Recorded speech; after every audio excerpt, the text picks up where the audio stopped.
ವಿಶ್ವವಿಖ್ಯಾತ ಚೆನ್ನಕೇಶವ ದೇವಸ್ಥಾನದಲ್ಲಿ ಮಾರ್ಚ್ 31 ಮತ್ತು ಏಪ್ರಿಲ್ 1ರಂದು ನಡೆಯಲಿರುವ ಜಾತ್ರಾ ಮಹೋತ್ಸವಕ್ಕೆ ಭರ್ಜರಿ ಸಿದ್ಧತೆಗಳು ನಡೆಯುತ್ತಾ ಇವೆ.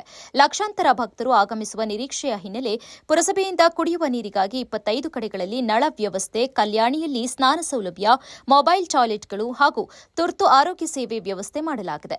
ತಪೋತ್ಸವದ ದಿನ ಕಲ್ಯಾಣಿಯನ್ನು ಸಂಪೂರ್ಣವಾಗಿ ನೀರಿನಿಂದ ತುಂಬಿಸಲಾಗುತ್ತದೆ. ಭಕ್ತರ ಸಂಚಾರಕ್ಕೆ ಅಡಚಣೆಯಾಗದಂತೆ ಸಂತೆ ಸ್ಥಳಾಂತರಿಸಲಾಗಿದ್ದು ಎಲ್ಲಾ ಇಲಾಖೆಗಳ ಸಹಕಾರದಿಂದ ಮುಂಜಾಗ್ರತಾ ಕ್ರಮಗಳನ್ನು ಕೈಗೊಳ್ಳಲಾಗಿದೆ ಎಂದು ಪ್ರಭಾರ ಅಧ್ಯಕ್ಷೆ ಉಷಾ ಸತೀಶ್ ತಿಳಿಸಿದ್ದಾರೆ.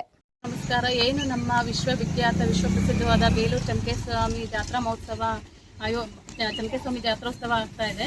ಜೊತೆಗೆ ಎಲ್ಲ ಸಾರ್ವಜನಿಕರು ಎಲ್ಲ ಕಡೆಯಿಂದನೂ ಲಕ್ಷಾಂತರ ಮಂದಿ ಜಾತ್ರಾ ಮಹೋತ್ಸವ ಬರ್ತಾರೆ. 31ನೇ ತಾರೀಕು ಹಾಗೂ 1ನೇ ತಾರೀಕು ಜಾತ್ರೆ ಇದೆ. ಜೊತೆಗೆ ಎಲ್ಲ ಬರ ಭಕ್ತಾದಿಗಳಿಗೂ ಸ್ನಾನದ ವ್ಯವಸ್ಥೆನೂ ಸಹ ಇಲ್ಲೇ ಕಲ್ಯಾಣಿ ಹತ್ರ ಮಾಡಿದ್ದೀವಿ. ಇವಾಗಿನ ಮಟ್ಟಿಗೆ ನಿನ್ನೆಯಿಂದನೂ ನಾವು ನೀರು ಫಿಲ್ ಮಾಡಿಸ್ತಾ ಇದ್ದೀವಿ. ಏನು ಸ್ನಾನ ಮಾಡೋಕ್ಕೆ ಎಷ್ಟು ನೀರು ಅವಶ್ಯಕತೆ ಇದೆ ಅಷ್ಟನ್ನು ಮಾತ್ರ ಫಿಲ್ ಮಾಡಿಸ್ತಿದ್ದೀವಿ. ಜೊತೆಗೆ ತೆಪ್ಪೋತ್ಸವದ ದಿನ ಕಲ್ಯಾಣಿ ಫುಲ್ಲು ಅದಲ್ಲೇನಿದೆ ಅಲ್ಲೆಲ್ಲ ಫುಲ್ ತುಂಬಿಸ್ತಾ ಇದ್ದೀವಿ. ಜೊತೆಗೆ ಅವರಿಗೆ ಮುಂಜಾಗ್ರತೆ ಕ್ರಮವಾಗಿ ಇಲ್ಲಿ ಇಬ್ಬರು ವಾಚ್ಮ್ಯಾನ್ಗಳನ್ನ ಇದು ಮಾಡ್ತಿದ್ದೀವಿ.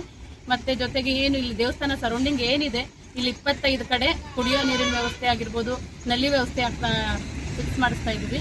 ಮತ್ತು ಏನೇನು ಇದು ಬೇಲೂರು ಜಾತ್ರೆ ಅಂದರೆ ನಮ್ಮ ಎಲ್ಲರದು ಸಹ ಎಲ್ಲ ಸರ್ವ ನಾಗರಿಕರಿಗೂ ಸಹ ಇದ್ರದ್ದು ಬಗ್ಗೆ ಗಮನ ಇರಲಿ. ಜೊತೆಗೆ ಏನೇ ಒಂದು ತಪ್ಪು ಏನಾದ್ರು ಆದಾಗ ನಮಗೆ ಆದಷ್ಟು ನಮ್ಮ ಅಧಿಕಾರಿಗಳಿಗಾಗಿರ್ಬೋದು ನಮಗಾಗಲಿ ಮಾಹಿತಿ ನೀಡಿ ಏನಾದ್ರು ತಪ್ಪಾದರೂ ಕ್ಷಮಿಸಿ. ಜೊತೆಗೆ ಏನೇ ನಿಮ್ಮ ಒಪಿನಿಯನ್ ಇದ್ರೂ ನಮ್ಮಲ್ಲೇ ಬಂದು ಹೇಳಿದರೆ ನಾವು ಅದನ್ನು ಸರಿ ಮಾಡ್ಕೊಳ್ತೀವಿ.